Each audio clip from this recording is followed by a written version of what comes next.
சக்தி திருமகன் படத்துல flashback portion வந்து மயிலாடுதுறையில நடந்த மாதிரி காமிச்சிருப்பாங்க. இந்த ஃபோட்டோஸ் எல்லாம் பார்த்தோம்னா, ஃபோட்டோஸுக்கு கீழ மாயூரம்ங்கிற ஊர எழுதியிருக்கும். 1982ல தான் வந்து மாயூரங்கிற ஊர மயிலாடுதுறைங்கிற பேர அன்னைக்கு காலகட்டத்துல சிஎம்மா இருந்த எம்ஜிஆர் மாத்தியிருக்கிறாரு. சோ இத கனெக்ட் பண்ற விதமா தான் 1989ல இந்த படத்த ஃபிளாஷ்பேக்ல ஸ்டார்ட் ஆகும்போது மயிலாடுதுறைங்கிற பேர மென்ஷன் பண்ணியிருப்பாங்க. இந்த ஃபோட்டோஸ் எல்லாம் பிளாக் அண்ட் ஒயிட் கலர்ல எடுத்த ஃபோட்டோஸா இருக்கும். சோ 1989க்கு முன்னாடி எடுத்ததுனால அந்த ஃபோட்டோஸுக்கு கீழ மாயூரம்ங்கிற ஊர மென்ஷன் பண்ணியிருப்பாங்க. விஜய் ஆண்டனி நடிச்ச சக்தி திருமகன் படத்தோடைய ஹிடன் டீடைல்ஸ் தான் நாம இந்த வீடியோல பார்க்க போறோம். இந்த வீடியோல ஸ்பாய்லர்ஸ் இருக்கும். சோ படத்த பார்த்தவங்க இந்த வீடியோவ பாருங்க. இந்த படத்த தியேட்டர்ல பார்க்க மிஸ் பண்ணியிருந்தீங்க அப்படின்னா, இப்போ டிஸ்னி ஹாட்ஸ்டார் ஓடிடில அவைலபிளா இருக்குது. வேணுங்கிறவங்க செக் பண்ணி பாருங்க. இந்த படத்தோடைய ஸ்டார்ட்டிங்ல கிட்டு வந்து குட்டி குழந்தையா இருக்கும்போது வெள்ளை துணியில சுத்தி இருக்கிற மாதிரி காமிச்சிருப்பாங்க. இந்த கலரை கனெக்ட் பண்ற விதமா தான் பிரசன்ட் லைஃப்ல கிட்டு வந்து அதிகமா யூஸ் பண்றது ஒயிட் கலர் காஸ்டியூம் தான் யூஸ் பண்ற மாதிரி காமிச்சிருப்பாங்க. பிளாஷ்பேக் போர்ஷன் வந்து 1989ல நடந்ததுனால அன்னைக்கு காலகட்டத்துல எஸ்டிடி பூத் வந்து ரொம்பவே ஃபேமஸா இருந்துச்சு. சோ அதையுமே இந்த ஒரு ஃப்ரேம்ல காமிச்சிருப்பாங்க. இந்த படத்துக்கு ஆரம்பத்துல பராசக்திங்கிற பேரு தான் டைட்டிலா வச்சிருந்திருந்தாங்களாமா படத்தோடைய டீம். ஒரு சில காரணத்தினால இந்த படத்துக்கு சக்தி திருமகன்ங்கிற பேரை சேஞ்ச் பண்ணியிருக்கிறாங்க. சோ இந்த படத்துல பராசக்திங்கிற பேரை முக்கியமான சீன்ல பேஸ்ட் பண்ணியிருப்பாங்க. இந்த படத்துல ஸ்டார்டிங்ல ஒரு மாரியம்மன் கோயில காமிப்பாங்க. அந்த சாமியோடைய பேர் வந்து பராசக்தி அப்படிங்கிற பேரை மென்ஷன் பண்ணியிருப்பாங்க. அதுக்கப்புறம் தான் இந்த படத்தோடைய பேரு போடுவாங்க. கிட்டோடைய பிளான் வந்து ஃபர்ஸ்ட் டைம் அபியங்கருக்கு தெரிய வரும்போது கிட்டுக்கு எதிரா ஃபர்ஸ்ட் ஸ்டெப் செஸ் போர்டு மூலமா எடுத்து வைக்கிற மாதிரி காமிச்சிருப்பாங்க. அப்ப சிவாஜி நடிச்ச பராசக்தி படத்தை போடுவாங்க. அதே மாதிரி ப்ரீ கிளைமேக்ஸ்ல கிட்டுவோடைய ஆட்டம் திரும்பவும் ஆரம்பிக்கும். அப்ப ரஜினி நடிச்ச சிவாஜி படத்துல பராசக்தி டயலாக்க பேஸ்ட் பண்ணியிருப்பாங்க. சோ இந்த படத்துல பராசக்தி அப்படிங்கிறது வந்து இந்த படத்துல அவ்வளோ அழகா கனெக்ட் பண்ணியிருப்பாங்க. கிட்டோட அம்மா இறந்து போயிருவாங்க. அப்ப அவங்க வந்து தப்பான தொழில் பண்றாங்க அப்படிங்கிற மாதிரி கேஸ் முடிச்சிருப்பாங்க. கிட்டு வந்து அபியங்கர் கிட்ட மாட்டும் போது என்ன சொல்லுவாரு அப்படின்னா, உன்னுடைய பொறப்பு வந்து கேவலமான பொறப்பு அப்படிங்கிற மாதிரி சொல்லியிருப்பாரு. இதை கனெக்ட் பண்ற விதமா படத்துடைய டைட்டில் போடுறதுக்கு முன்னாடி அம்மன் கோயில காமிச்சிருப்பாங்க. அதுக்கப்புறம் தான் இந்த டைட்டிலே வரும். அந்த டைட்டில் போடும்போது ஒரு குழந்தை இருக்கும். சோ இந்த குழந்தை வந்து ஒரு தெய்வீக குழந்தை அப்படிங்கிற மாதிரி கன்வே பண்ணியிருப்பாங்க. அதே மாதிரி இன்டர்வல்ல வெற்றிவேல் வீரவேல்னு வரும். அதே குழந்தை வந்து தெய்வீக சக்தியா மாறப்போகுதுன்னு அர்த்தம். கூடவே முருகன் இருக்கிற மாதிரி காமிச்சிருப்பாங்க. இதை கனெக்ட் பண்ற விதமா தான் செகண்ட் ஹாஃப்ல முருகன் கோயிலுக்கு போயிருக்கிற மாதிரி சாமி கும்புற மாதிரியும் காமிச்சிருப்பாங்க. சக்தி அப்படிங்கிறது வந்து அதிகாரம், திருமகன் அப்படிங்கிறது தெய்வத்தோடைய மகன், நல்ல நோக்கத்திற்காக போராடுபவன் அர்த்தம். சோ இந்த ரெண்டு வார்த்தையை வச்சு பார்க்கும்போது அதிகாரத்துக்கு எதிரான நீதி உடைய மனிதன்னு சொல்லலாம். சோ படத்துடைய கதைக்கு ஏத்த மாதிரியே படத்தோட டைட்டிலையும் செலக்ட் பண்ணியிருப்பாங்க. படத்துடைய டைட்டில் வந்து ஒரு கோல்டன் கலர்ல கொடுத்திருப்பாங்க. அதே மாதிரி அபியங்கர் வந்து சீட்டு விளையாண்டுகிட்டு இருக்கும்போது அதே மாதிரி கோல்டன் கலர்ல சீட்டுக்கட்டுல தான் விளையாடுற மாதிரி காமிச்சிருப்பாங்க. செஸ் விளையாடும் போதும் கோல்டன் மாதிரி brown colour chess board coin தான் யூஸ் பண்ணியிருப்பாரு. கிட்டு, வேம்பு, மாறன், அபியங்கர் இவங்க எல்லாருடைய இன்ட்ரோ சீன்லயுமே வந்து ப்ளூ கலர் காஸ்டியூம் தான் யூஸ் பண்ணியிருப்பாங்க. இந்த சீன்ல கிட்டு வந்து மாறன் கிட்ட கேட்பாரு, சிஎம் சாப்பிட உட்கார்ந்துருப்பார்ல அப்படிங்கிற மாதிரி. அதுக்கு மாறன் சொல்லியிருப்பாரு, இன்னைக்கு நெஞ்செலும்பு தொக்கும் ரசமும் அப்படிங்கிற மாதிரி சொல்லியிருப்பாரு. அதை கனெக்ட் பண்ற விதமா சிஎம் சாப்பிடும்போது எலும்பு துண்டு வைக்கிற மாதிரியும் ரசம் ஊத்து அப்படிங்கிற மாதிரியும் சிஎம் சொல்ற மாதிரி காமிச்சிருப்பாங்க. இந்த சீன்ல ஒரு பெல் தொங்கும். அப்ப கிட்டு வந்து அந்த பெல்ல கிராஸ் பண்ணி போற மாதிரி காமிச்சிருப்பாங்க. கிட்டு கிட்ட யாராவது உதவி கேட்டாங்க அப்படின்னா அது உடனே செஞ்சு தரப்படும் அப்படிங்கிறதுக்கான ரெஃபரன்ஸா தான் இந்த மணியை தொங்க விட்டுருப்பாங்க. இந்த சீன்ல ஐஜி வந்து எனக்கு டிரான்ஸ்ஃபர் வேணும் அப்படின்னு சொல்லிட்டு கிட்டு கிட்ட கேட்டுட்டு இருப்பாரு. அப்புறம் அவர் போனதுக்கு அப்புறம் ஒரு கான்ஸ்டபிள் வந்து என் பொண்ணுக்கு வேற ஒரு இடத்துல சீட்டு வேணும் அப்படின்னு கேட்பாரு. நான் ஐஜி கிட்ட கேட்டேன். ஆனா கிடைக்கல அப்படிங்கிற மாதிரி சொல்லுவாரு. சோ ஐஜிக்கே வந்து எப்படி எங்க கேட்கறதுன்னு தெரியாத மாதிரி காமிச்சிருப்பாங்க.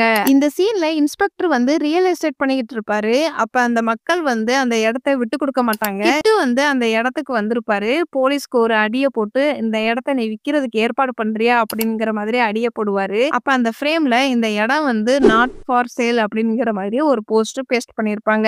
அபியங்கர் வந்து என்கிட்ட எடுபிடி வேலை செஞ்சுக்கிட்டு இருந்தவன் இவ்வளவு பண்ணியிருக்கிறானா அப்படிங்கிற மாதிரி தெரிய வரும். அதுக்கான டீட்டெயிலா தான் அபியங்கர் வீட்ல ஒரு பூஜைக்கு ஏற்பாடு பண்ணியிருப்பாங்க. அந்த பூஜைக்கு கிட்டு தான் எல்லா வேலையும் இழுத்து போட்டு செய்ற மாதிரி காமிச்சிருப்பாங்க. வேம்புவோட இன்ட்ரோ சீன்ல அப்ளிகேஷனுக்கு காசு வாங்கிட்டு 4 நாளா அலைய விடுறாங்க அப்படிங்கிற மாதிரி ஒரு சண்டை போட்டுக்கிட்டு இருப்பாங்க. அப்ப கிட்டு வந்து மாறன பார்க்க தான் செய்வாரு. உடனே மாறன் வந்து போயிட்டு என்ன ஏதுன்னு விசாரிச்சுட்டு வந்து சொல்ற மாதிரி காமிச்சிருப்பாங்க.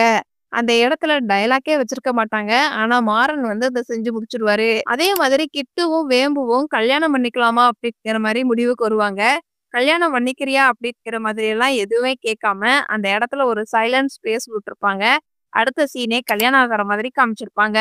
லதாவுடைய அக்கா பையன் வந்து என்ன மதிக்கவே மாட்டேங்கிறாங்க எங்க சித்தி. எனக்கு வந்து மரியாதை வேணும் அப்படிங்கிறதுக்காக கிட்டுவ தேடி வந்திருப்பாரு. கிராமத்துல இருக்கிற இடத்த முடிச்சு குடு, என் பேர்ல மாத்தணும் அப்படிங்கிற மாதிரி கிட்ட கேட்பாரு. அவங்க அக்கா பையன ஏன் மதிக்கல அப்படிங்கிறதுக்கான ரெஃபரன்ஸா லதா வந்து ஒரு ஜப்பான் கம்பெனிய ஒரு கட்டத்துல வேணான்னு சொல்லி கேன்சல் பண்ணியிருப்பாங்க. அப்ப அந்த கிராமத்துல இருக்கிற இடத்தோடைய மதிப்பு வந்து கம்மியாயிடும். உடனே இவர் வந்து இடத்தோடைய வேல்யூ கம்மியா இருக்குது அப்படின்னு திரும்பவும் கிட்ட வந்து இந்த இடத்தோடைய வேல்யூ வந்து கம்மியாயிருச்சு. சோ நான் குடுத்த கமிஷன்ல ஒரு 2% மட்டும் எடுத்துட்டு எனக்கு மிச்சதெல்லாம் குடுத்துரு அப்படிங்கிற மாதிரி சொல்லியிருப்பாரு. சோ ஒரு விஷயத்த எடுத்தோம் கவுத்தம்ங்கிற மாதிரி செய்யறதுனால தான் லதா வந்து இவர மதிக்க மாட்றாங்க அப்படிங்கிற மாதிரி கன்வே பண்ணியிருப்பாங்க. அதே மாதிரி இந்த இடத்த நீ முடிச்சு குடுத்ததுனால உனக்கு 2% கமிஷன் மட்டும் நீ எடுத்துக்கோ. மிச்சதெல்லாம் எனக்கு குடுத்துரு அப்படிங்கிற மாரி சொல்லியிருப்பாரு. அதே மாதிரி கிட்டுவும் செஞ்சுருவாரு. இந்த சீன கனெக்ட் பண்ற விதமா தான் படத்தோட இடையில அபியங்கருக்கும் பாதி பணத்த குடுத்துட்டு, மிச்ச பணத்த பிட்காயின்ல இன்வெஸ்ட்மென்ட் பண்ணியிருப்பாரு. வேம்பு வந்து நான் டேலி படிச்சிருக்கிறேன். எனக்கு வேலை போட்டு குடுங்க அப்படிங்கிற மாதிரி கிட்ட கேட்பாங்க. சோ இந்த ஃப்ரேம்ல சேலரி ஃபைல் எடுத்து அடுக்கி வைப்பாங்க. இத கனெக்ட் பண்ற விதமா ஃபர்ஸ்ட் சேலரி வந்திருக்கும். அதுக்கு அடுத்த சீன்ல இவங்க சமைச்சு சாப்பிடுற மாதிரி காமிச்சிருப்பாங்க. அதே மாதிரி இந்த ஒரு சீன்ல மாறனுக்கு டேலிய பத்தி சொல்லித்தர மாதிரியும் காமிச்சிருப்பாங்க. தஞ்சாவூர்ல இருக்கிற எம்எல்ஏ வந்து இறந்து போனதுக்கு அப்புறம் ஒருத்தர் வந்து நீங்க உடனே ஊருக்கு போங்க, இல்லனா போலீஸ் வந்து உங்களையும் இருக்க சொல்லிடுவாங்க அப்படிங்கிற மாதிரி சொல்லியிருப்பாங்க. உடனே வேம்புவும் கிட்டுவும் கிளம்பிடுவாங்க. இவங்க வெளியில போகும்போது போலீஸ் வந்து ஊருக்குள்ள என்டர் ஆகுற மாதிரி இந்த ஒரு சீன் மூலமா காமிச்சிருப்பாங்க. வேம்பு வந்து பிரெக்னன்ட் ஆகும்போது தான் கிட்டுவுக்கு பிரச்சனையே ஸ்டார்ட் ஆகும். அதே மாதிரி வேம்புக்கு டெலிவரி ஆகும்போது தான் கிட்டுவோடைய ப்ராப்ளம் எல்லாம் சால்வ் ஆகுற மாதிரி காமிச்சிருப்பாங்க. படம் முழுவதுமே வந்து 300 கோடி, 800 கோடி, ஜப்பான் திட்டம் அப்படிங்கிற மாதிரி எண்கள் வந்து அடிக்கடி வரும். இத கனெக்ட் பண்ற விதமா லதாவும் சரி, அபியங்கரும் சரி பணத்துக்கும், பதவிக்கும் ஆசைப்படுற மாதிரி காமிச்சிருப்பாங்க. கிட்டு வந்து சின்ன பையனா இருக்கும்போது சுப்பையா தான் வந்து கிட்டுவ தூக்கி வளர்த்திருந்திருப்பாரு.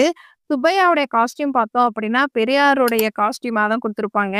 சுப்பையா வந்து கிட்டுவுக்கு சின்ன பிள்ளையில இருந்தே அரசியல்னா என்ன? பெரியார்னா என்ன? இந்த சமூகம் நம்மள எப்படியெல்லாம் ஏமாத்தும்? உங்க அம்மாவ கொன்னது யாரு? அதுக்கான ரெஃபரன்ஸா 3 பேர சொல்லியிருப்பாங்க. அவங்க மட்டும் கிடையாது. லாயர், ஜட்ஜ் எல்லாருமே சேர்ந்து உங்க அம்மாவுக்கு நியாயம் கிடைக்காம கொன்னுட்டாங்க அப்படிங்கிற மாதிரி சொல்லி வளர்த்திருப்பாரு. இத கனெக்ட் பண்ற விதமா தான் பெரிய பையனா வரும்போது கிட்டு வந்து லாயர், ஜட்ஜ், போலீஸ், அரசியல்வாதி கிட்ட கருப்பு பணத்தை எல்லாத்தையும் எடுத்து பொதுமக்களுக்கு செலவு செய்யற மாதிரி காமிச்சிருப்பாங்க. இந்த படத்துல வர பேர்லாம் பார்த்தோம் அப்படின்னா நல்லா இருக்கும். கிட்டு அப்படிங்கிறதுக்கான பேர் அர்த்தம் என்ன அப்படின்னா நல்லவன்னு அர்த்தம். சூழ்நிலைனால சிக்குவான் அப்படிங்கிற மாதிரி சொல்லலாம். இதை கனெக்ட் பண்ற விதமா தான் லதாவுடைய அக்கா பையனுக்கு ஹெல்ப் பண்ண போய் லதாவே யோசிக்க வைக்கிற மாதிரி காமிச்சிருப்பாங்க. அபியங்கர்ங்கிற நேம் பார்த்தோம் அப்படின்னா யானியா இருப்பான்னு அர்த்தம். இத கனெக்ட் பண்ற விதமா தான் லதாவுக்கு ஒவ்வொரு விஷயமா அட்வைஸ் பண்றவரா இருப்பாரு. ஆனா டபுள் முகமும் இருக்கும். இவருக்கு என்னதான் பணம் சம்பாதிக்கணும்னு ஒரு ஆசை இருந்தாலும் இவருக்கு பணத்தை விட இவருக்கு வந்து பிரசிடென்ட்டுக்கான போஸ்டிங்னு ரொம்ப முக்கியமா நினைப்பாரு.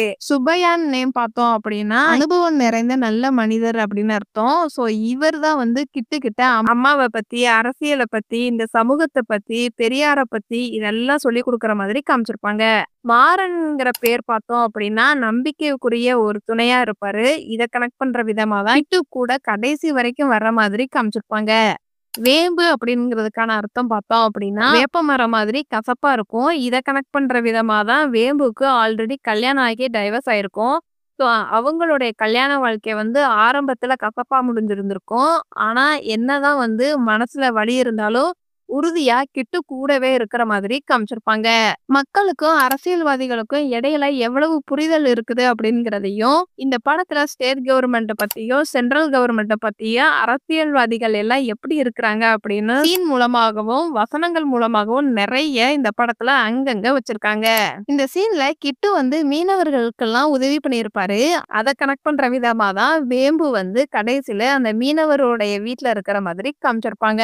சக்தி திருமகன் படத்தை ஒரு தடவையாவது நீங்க பார்த்திருக்கீங்க அப்படின்னா இந்த வீடியோக்கு லைக் பண்ணுங்க. இந்த படத்துல நடிச்ச எந்த கேரக்டரும் உங்களை ரொம்ப இம்ப்ரெஸ் பண்ணுச்சு அப்படிங்கிறத கமெண்ட்ஸ்ல சொல்லுங்க. இதுக்கு முன்னாடி நம்ம சேனல்ல தனல் படத்தோடைய ஹிடன் டீடைல்ஸ் வீடியோ நீங்க இன்னும் பார்க்கல அப்படின்னா கமெண்ட் பாக்ஸ்ல லிங்க் இருக்குது, வேணுங்கிறவங்க செக் பண்ணி பாருங்க. சக்தி திருமகன் படத்துல இதெல்லாம் நான் நோட் பண்ண சின்ன சின்ன ஹிடன் டீடைல்ஸ். இந்த மாதிரி படத்தோடைய ஹிடன் டீடைல்ஸ் நீங்க இன்னும் தெரிஞ்சுக்கணும் அப்படின்னா நம்மளுடைய சேனலை சப்ஸ்கிரைப் பண்ணி பெல் ஐக்கானையும் கிளிக் பண்ணுங்க.